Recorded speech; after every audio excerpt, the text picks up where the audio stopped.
It was 6 p.m. on a quiet Sunday evening when Katt Williams walked through the automatic doors of Children's Healthcare of Atlanta. He wasn't there for any publicity event or scheduled appearance.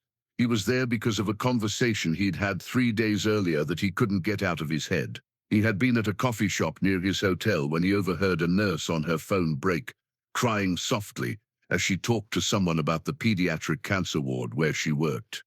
"It's just so hard sometimes," she had said. "These kids are fighting for their lives, and all they want is to feel normal for a few minutes. We do our best, but we're medical staff, not entertainers. I just wish we could bring some real joy into their lives." Katt had approached her after she hung up, introduced himself and asked about the hospital. Patricia Williams, no relation, had told him about the children's oncology ward, about kids as young as 5 years old, battling cancer, and how the hospital struggled to provide emotional support alongside medical treatment. "We have volunteers who read stories and play games," she had explained. "But these kids have been through so much. Sometimes I feel like we're asking them to be braver than adults, and they're not even 10 years old yet."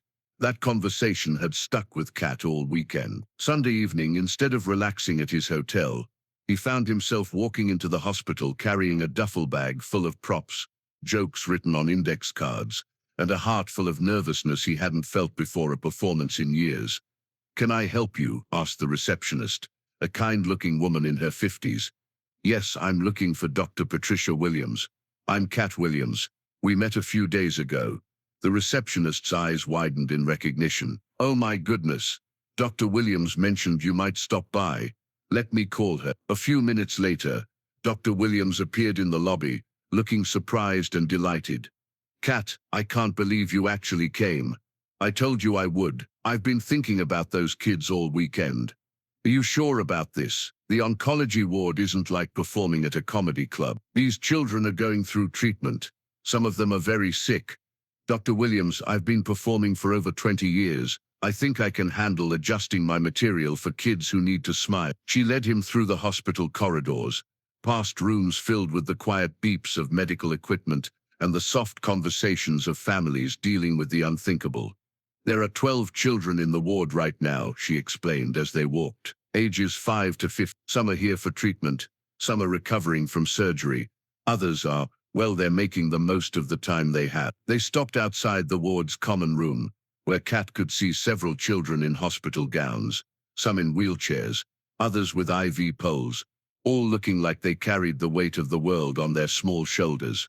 "Are you ready for this, Dr. Williams?" "No," Katt said honestly, "but let's do it anyway." As they entered the room, a few children looked up with mild curiosity. Most of them seemed too tired or too absorbed in their own worlds to pay much attention to another adult visitor. "Everyone," Williams announced, "I have a very special surprise. This is Mr. Katt Williams, and he's a comedian who wanted to come visit with you today." A 10-year-old girl named Maya, bald from chemotherapy but with bright, intelligent eyes, spoke up first. "Are you famous?" "Some people think so," Katt replied, sitting down on the floor so he was at eye level with the children. "But the real question is, are you going to laugh at my jokes?" "That depends," said a teenage boy named Marcus, who was connected to an IV drip. "Are they actually funny?" "Wow. Tough crowd," Katt said with exaggerated shock, "and I thought adult audiences were hard to please." A few kids giggled, and Katt felt some of his nervousness fade. "Let me ask you guys something," he continued. "What's the best thing about being in the hospital?" The children looked at each other uncertainly. This wasn't the kind of question adults usually ask them. "The ice cream," suggested a 7-year-old named Tommy, who was in a wheelchair. "Ice cream is pretty good. What else?" "The nurses are nice," said a shy 9-year-old girl named Isabella. "They are nice. Anything else?" Maya raised her hand. "We don't have to go to school." "Aha, now we're getting somewhere. So basically you guys figured out how to skip school and get ice cream. That's pretty smart." The children laughed, and Katt could see some of the tension leaving their small faces. "Now, I need to know something important," Katt continued, pulling out a rubber chicken from his bag. "Has anyone ever seen a medical chicken before?" "That's not real," said Marcus. But he was smiling. "What do you mean it's not real?" "This chicken went to medical school." Katt made the rubber chicken dance around. He specializes in poultry medicine. The kids were laughing now, and Katt felt the energy in the room shift. For the next hour, he performed magic tricks with medical supplies, told stories about his own childhood fears of doctors, and had the children help him with comedy routines. But more than entertaining them, he listened to them. Maya told him about how she wanted to be a veterinarian when she grew up. "If I grow up," the casual way she said it broke Katt's heart. But he responded with equal casualness. "When you grow up and become a veterinarian, you're going to have the best bedside manner because you understand what it's like to be scared and brave at the same time." Marcus shared that he missed playing basketball and worried that he'd never be able to play again after his treatment. "Marcus, let me tell you something," Katt said. "I've met a lot of athletes in my life, and most of them never had to fight the kind of battle you're fighting right now. You're already tougher than any basketball player I know." Tommy, the boy in the wheelchair, whispered to Williams that he wanted to tell Katt a joke. "Tommy has a joke for us," Dr. Williams announced. "Why don't scientists trust atoms?" Tommy asked, grinning. "I don't know why," Katt responded. "Because they make up everything." The room erupted in laughter, and Katt made a big show of being impressed. "Tommy, that's better than half the jokes I tell on stage. You should be the comedian here." As the evening went on, Katt noticed that the children began to forget, at least temporarily, about their illnesses. They were just kids again, laughing and joking and being silly. But the moment that affected him most came when Isabella, the shy 9-year-old, approached him quietly. "Mr. Katt," she whispered, "can I tell you a secret?" "Of course, sweetheart. I'm scared all the time. The treatments hurt, and I don't understand why this happened to me." Katt knelt down to her level. "Isabella, being scared doesn't mean you're not brave. It means you're human.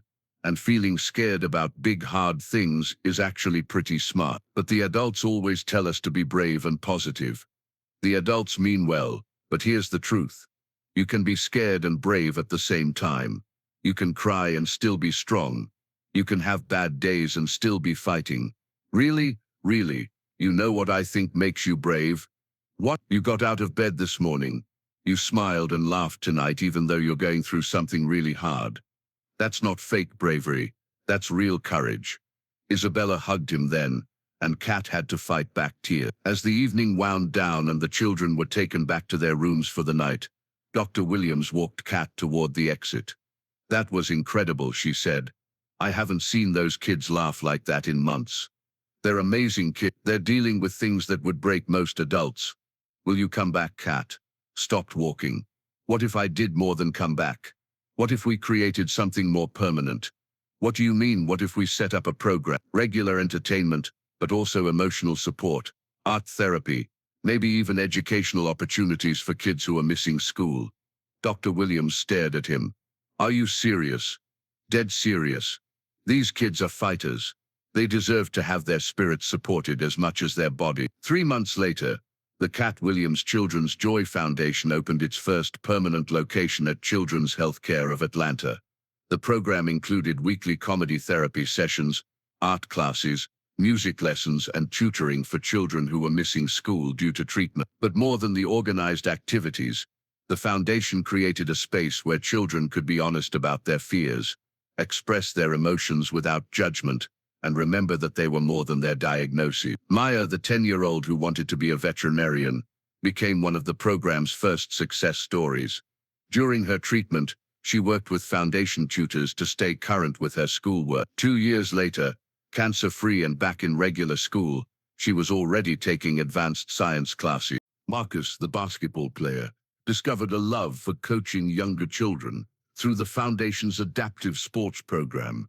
Even when his treatment left him too weak to play competitively, he found purpose in teaching other kids the fundamentals of the game. Tommy, the boy with the great sense of humor, became the foundation's unofficial junior comedian, helping new patients feel welcome with his joke-telling and positive attitude. And Isabella, the shy girl who had shared her fears with Katt, blossomed into a confident young artist whose paintings were displayed throughout the hospital to inspire other children. But the child who impacted Katt the most was someone he met during his second visit to the ward. Her name was Grace, and she was 6 years old with leukemia. She was also completely deaf. How do I make her laugh if she can't hear my jokes? Katt asked Dr. Williams. Maybe, Dr. Williams suggested, you need to learn a different kind of comedy. Katt spent the next month learning basic sign language and developing visual comedy routines specifically for Grace. When he returned to the ward, he performed an entire 15-minute set, using only physical comedy, facial expressions, and sign language. Grace's laughter was silent, but her joy was unmistakable. After the performance, through an interpreter, Grace told Katt something that changed his perspective forever. She says, the interpreter explained that she knows you learned sign language just for her, and that makes her feel like the most important person in the world. That night, Katt called his business manager. I want to endow the foundation permanently, he said. Whatever it takes to make sure it never has to worry about funding. Katt, that's a big commitment. These kids don't get to worry about whether their treatment will be there tomorrow. They shouldn't have to worry about whether their emotional support will be there either. 5 years later, the Katt Williams Children's Joy Foundation operates in 12 hospitals across the country. They've served over 2,000 children and their families, providing not just entertainment but hope, education, and emotional support during the most difficult times of their young lives. The foundation's motto, suggested by Maya during one of her art therapy sessions, hangs in every location. Brave doesn't mean not scared. Brave means scared and smiling anyway. Every year on the anniversary of his first visit, Katt returns to Children's Healthcare of Atlanta for what the staff and children call Founders Day. He performs, visits with current patients, and catches up with alumni of the program. During his most recent visit, he was approached by a young woman he didn't immediately recognize. Mr. Katt, it's Isabella. I wanted to show you something. Isabella, now 14 and 5 years cancer-free, handed him a college scholarship letter. I got a full ride to art school, she said. They specifically mentioned my portfolio from the foundation's art therapy program. As Katt read the letter, Isabella continued, I wanted to thank you for teaching me that I could be scared and brave at the same time. That lesson got me through treatment, but it's also getting me through life. Isabella, you taught me something too. What's that? You taught me that the biggest gift we can give someone isn't entertainment or even hope. It's the feeling that they matter, that their story is important, and that they're not facing their battles alone. That evening, as Katt walked out of the hospital, he passed the wall where Grace's artwork was displayed. One painting in particular caught his attention. It showed a man in a suit, making children laugh, with the words, "Sometimes angels tell jokes," written in both English and sign language at the bottom. He stood there for a long moment, thinking about how he'd come to the hospital that first night, thinking he was going to help some sick kids feel better. What he discovered was that they had helped him understand what real courage looked like, and what real success meant. Because sometimes the smallest people teach us the biggest lessons about life, hope, and the power of choosing joy even in the darkest moments.